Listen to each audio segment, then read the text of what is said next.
कक्षा 10 के विज्ञान का अध्याय 5 जैव प्रक्रम के अभ्यास के प्रश्न उत्तर इस वीडियो में डिस्कस करेंगे और आप इन्हें अपनी कॉपी में भी नोट कर लेना। प्रश्न 1, मनुष्य में वृक्क एक तंत्र का भाग है जो संबंधित है। ऑप्शन दिए गए हैं इसमें: पोषण, श्वसन, उत्सर्जन, परिवहन। तो मनुष्य में जो वृक्क है वो होता है किडनी। तो वृक्क जो है वो किस तंत्र का भाग है ये पूछा गया है, तो ये उत्सर्जन का भाग है। अगला प्रश्न नंबर 2, पादप में जाइलम उत्तरदायी है। पेड़ पौधों में जो जाइलम उत्तक है वो किसके लिए उत्तरदायी है ये पूछा गया है। ऑप्शन है जल का वहन, भोजन का वहन, अमीनो अम्ल का वहन, ऑक्सीजन का वहन। तो इसमें ऑप्शन ए ठीक है, जल का वहन। ये जल का वहन करता है। प्रश्न 3, स्वपोषी पोषण के लिए आवश्यक है, मतलब स्वपोषी पोषण के लिए क्या आवश्यक है।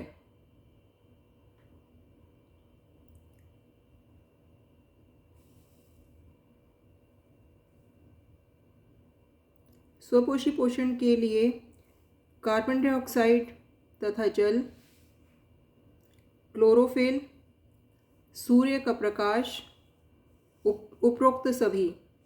तो इसमें उत्तर हो जाएगा उपरोक्त सभी, क्योंकि ये सभी चीज़ें आवश्यक हैं। प्रश्न 4, पायरुवेट के विखंडन से यह कार्बन डाइऑक्साइड, जल तथा ऊर्जा देता है और यह क्रिया होती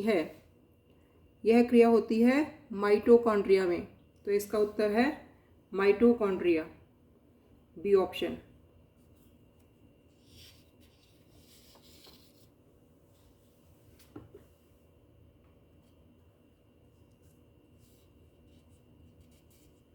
अगला प्रश्न है प्रश्न 5,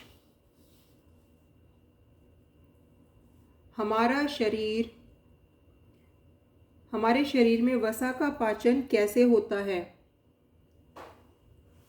यह प्रक्रम कहाँ होता है? तो हमारे शरीर में वसा का पाचन क्षुद्र आंत्र में होता है, यानी कि छोटी आंत में वसा का पाचन होता है। और यकृत से स्रवित पित्तरस तथा अग्नाशय से स्रवित अग्नाशयी रस दोनों क्षुद्र आंत्र में पहुँचते हैं। यकृत यानी लीवर से पित्तरस और अग्नाशय पेनक्रियाज से अग्नाशयी रस, ये दोनों छोटी आंत में पहुंचते हैं।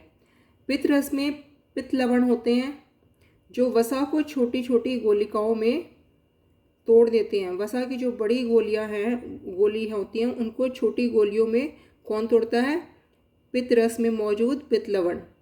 और इस क्रिया को, ये पित्त की जो बड़ी गोलियों को छोटी गोलियों में तोड़ने की क्रिया है, इस क्रिया को इमल्सीकरण कहते हैं। अग्नाशय से जो अग्नाशयी रस निकलता है उसमें मौजूद होता है लाइपेस एंजाइम।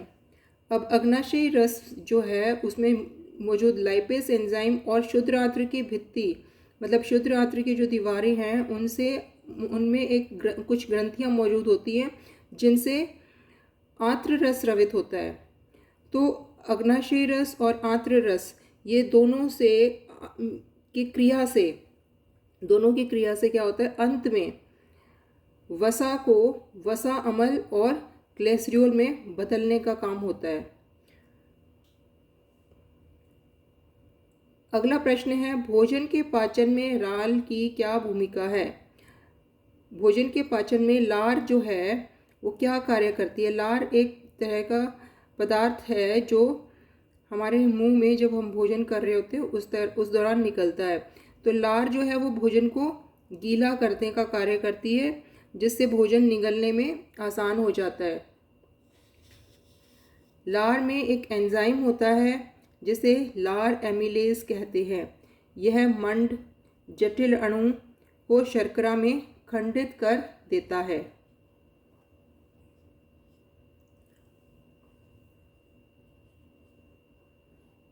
तो इसके मुख्य कार्य भोजन को गीला करना और एमिलेज एंजाइम, लार एमिलेज एंजाइम जो है वो मंड के जटिल अणु को शर्करा में खंडित कर देता है।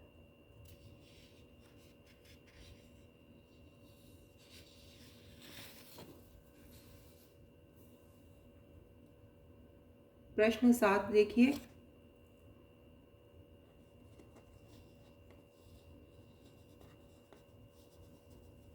प्रश्न 7 है, स्वपोषी पोषण के लिए उत्तरदायी परिस्थितियां कौन सी हैं और उसके उपोत्पाद क्या हैं। स्वपोषण पोषण आप जानते हैं कि हरे पेड़ पौधों में होता है ये पोषण, और उसके लिए आवश्यक परिस्थितियां हैं जो कि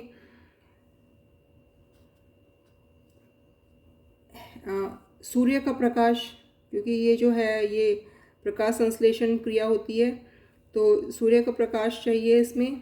क्लोरोफिल हरे पेड़ पौधों में होती ही है, हरी पत्तियां जो है वो क्लोरोफिल के कारण होती हैं, और कार्बन डाइऑक्साइड और जल। तो बहुत आसान है ये प्रश्न कि स्वपोषी पोषण के लिए आवश्यक परिस्थिति क्या है। सूर्य का प्रकाश, क्लोरोफिल, कार्बन डाइऑक्साइड और जल। और इसके उपोत्पाद मतलब जो इसके क्रिया होने के बाद जो इसे प्राप्त होता है, वो हमें जो प्राप्त होता है पानी, ऑक्सीजन और ग्लूकोज। अगला प्रश्न है, वायवीय और अवायवीय श्वसन में क्या अंतर है।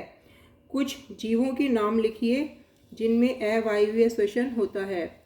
देखिए, वायवीय जो है वो वायु की उपस्थिति में होने वाला श्वसन है, और अवायवीय श्वसन होता है वायु की अनुपस्थिति में, जब वायु मौजूद ना हो या बहुत कम मात्रा में अभाव में होता है तो वो अवायवीय श्वसन है। एक बार अच्छे से इसके डिफरेंसेस देख लो, क्या अंतर है इनमें। वायवीय श्वसन और एक तरफ हमने लिखा है अवायवीय श्वसन। तो ऑक्सीजन की उपस्थिति में होता है वायवीय श्वसन, अवायवीय श्वसन ऑक्सीजन की अनुपस्थिति में होता है। वायवीय श्वसन कोशिका द्रव्य व माइटोकॉन्ड्रिया में होता है, अवायवीय श्वसन केवल कोशिका द्रव में होता है। वायवीय श्वसन में कार्बन डाइऑक्साइड तथा जल बनता है, अवायवीय श्वसन में इथेनॉल तथा कार्बन डाइऑक्साइड अथवा लैक्टिक अम्ल बनता है। अब वायवीय श्वसन जो है इसमें, क्योंकि इसमें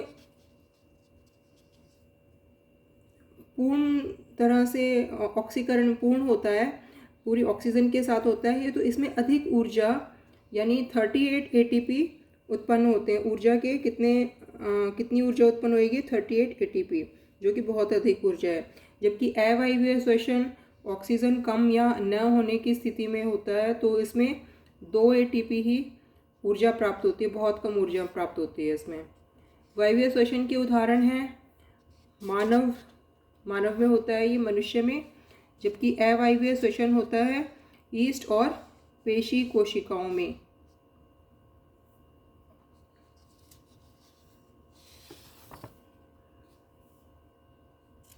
नेक्स्ट क्वेश्चन देखिए, अगला प्रश्न नंबर 9 ये है कि गैसों के अधिकतम विनिमय के लिए कुपिकाएं किस प्रकार अभिकल्पित हैं। अभिकल्पित मतलब होता है डिज़ाइन, वो किस तरह से उनका अंदर क्या बना हुआ है, कैसी आकृतियाँ बनी हुई हैं उसमें, एक तरह से ये बनाना होता है।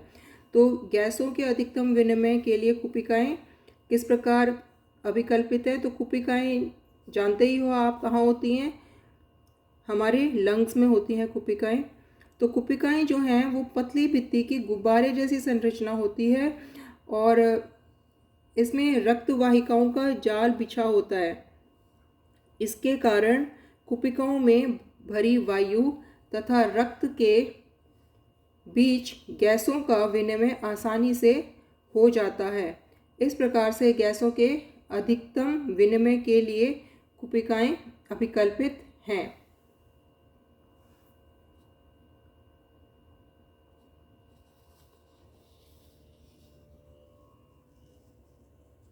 अगला प्रश्न है, हमारे शरीर में हीमोग्लोबिन की कमी के क्या परिणाम हो सकते हैं? हमारे शरीर में रक्त की कमी से अरक्तता को अनीमिया कहते हैं, या अरक्तता भी कह सकते हो आप। तो हमारे शरीर में रक्त की कमी से अरक्तता, हमारे शरीर में हीमोग्लोबिन की रक्त में कमी से, यहाँ पे हीमोग्लोबिन लिख लेना, हमारे शरीर में रक्त में हीमोग्लोबिन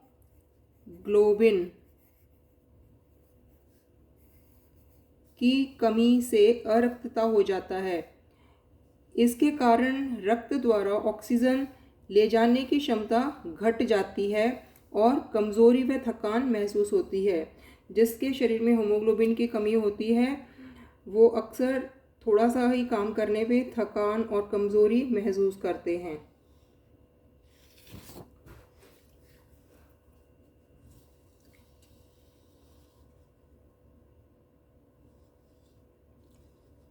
अगला प्रश्न है, मनुष्य में दोहरा परिसंचरण की व्याख्या कीजिए, यह क्यों आवश्यक है? ये प्रश्न है हमारे हृदय से संबंधित दोहरा परिसंचरण।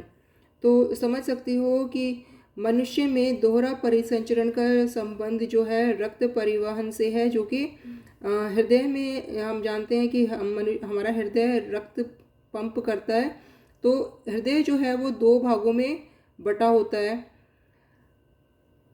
इसका दायां और बायां भाग ऑक्सीजन तथा विऑक्सीजनित रक्त को आपस में मिलने से रोकता है, और इस तरह का बंटवारा शरीर को उच्च दक्षतापूर्ण ऑक्सीजन की पूर्ति करता है। जब एक ही चक्र में रक्त दोबारा हृदय में जाता है तो उसे दोहरा परिसंचरण कहते हैं। अब इसका दूसरा जो प्रश्न है कि यह क्यों आवश्यक है, उसका उत्तर है कि आवश्यकता का क्या कारण है। देखिए, दोहरे परिसंचरण के कारण शरीर के सभी अंगों को पर्याप्त मात्रा में ऑक्सीजन प्राप्त हो जाती है, उच्च ऊर्जा की प्राप्ति होती है, और जिससे शरीर का उचित तापमान बना रहता है।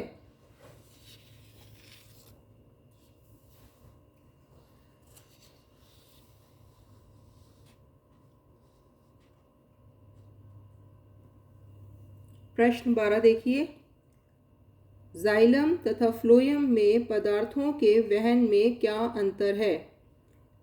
जाइलम यह निर्जीव ऊतक है, ये जड़ों से जल और लवणों को पत्तियों तक पहुंचाते हैं। फ्लोएम ये सजीव ऊतक हैं, ये पत्तियों में तैयार भोजन को पौधे के सभी भागों तक पहुंचाते हैं।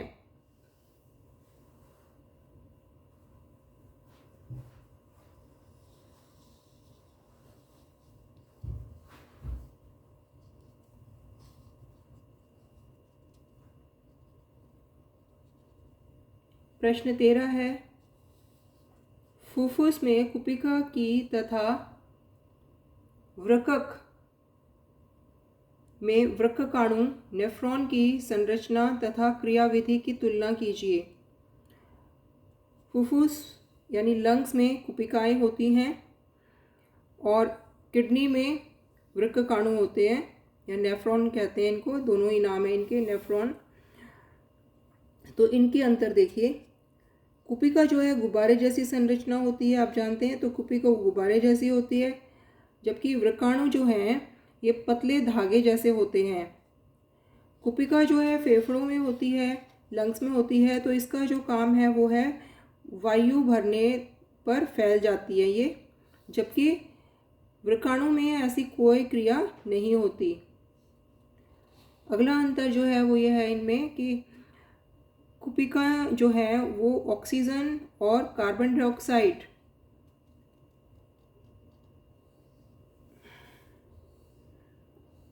का रक्त में विनिमय का कार्य करती हैं।